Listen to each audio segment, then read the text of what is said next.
And ladies and gentlemen, boys and girls, welcome to Tardis Games Away, and today I'm going to give you my quick thoughts and impressions from Battlefield 5's open beta. Is it as bad as some people say, or is it actually a good game? Stay tuned and I'll try to answer that, but before I do, why don't you consider subscribing for more videos like this, Let's Plays, previews, reviews and free game giveaways. All the objectives are ours.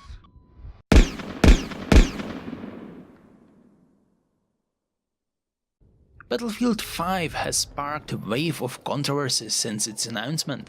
I was watching the event where the first trailer was shown, and as many other Battlefield fans, I was disappointed.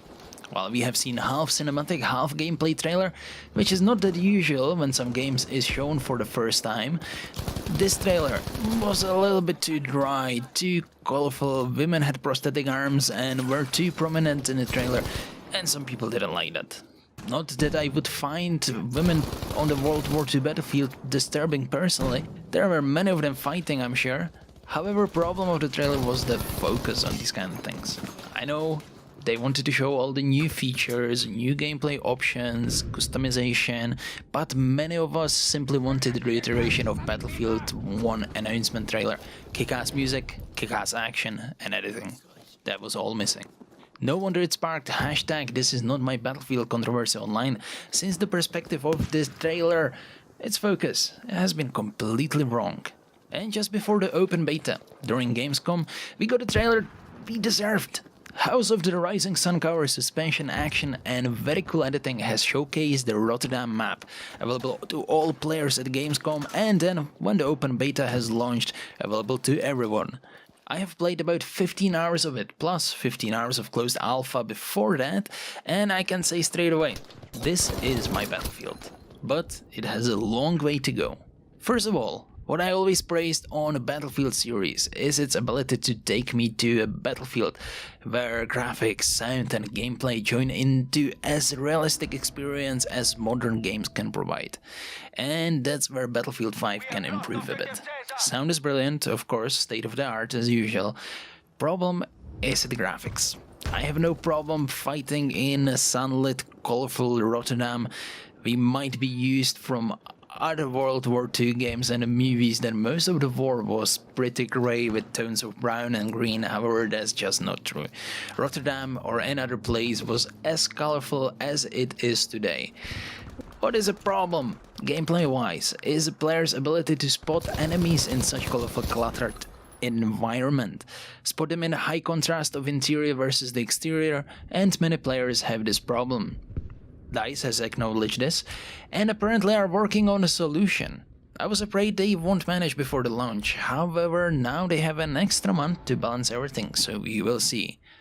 Gameplay wise, Battlefield 5 beta is fun. One of the problems that I have though is the pacing on some maps, particularly Narvik, which in this current state is dominated by snipers. Vast open areas just invite players to grab that scoped gun and work away from a distance, leaving other classes behind. This happened in other Battlefield games as well, so it is an ongoing issue that will be only fixed by better balancing and map design and modes.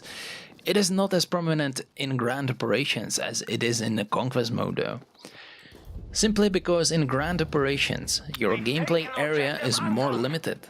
Unlike Battlefield 1, you don't see much of the sniper scope lens flare, and in the environment they are much more difficult to spot, bringing some sort of unfair feeling to other classes that have to run in quite close. Another issue that I have are vehicles.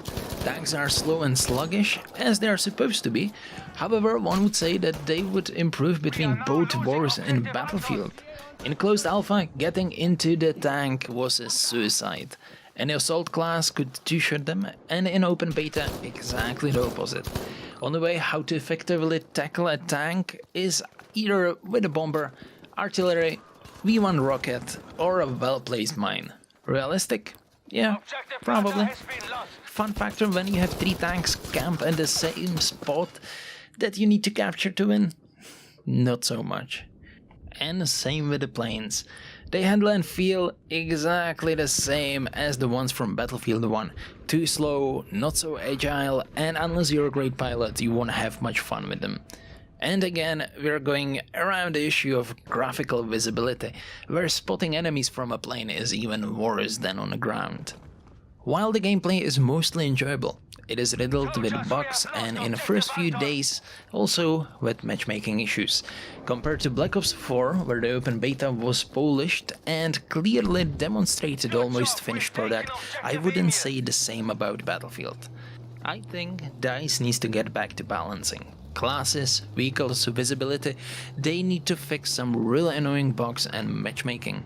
After that, Battlefield 5 will be all I wanted, but not before that is done. So that's my opinion on Battlefield 5 Open Beta. What is yours? Let me know in the comments below, like, dislike if you have to, and most importantly subscribe, I'll appreciate it very much. Ladies and gentlemen, have a beautiful afternoon, morning, evening, tea time, whatever you're just having, and Taris out.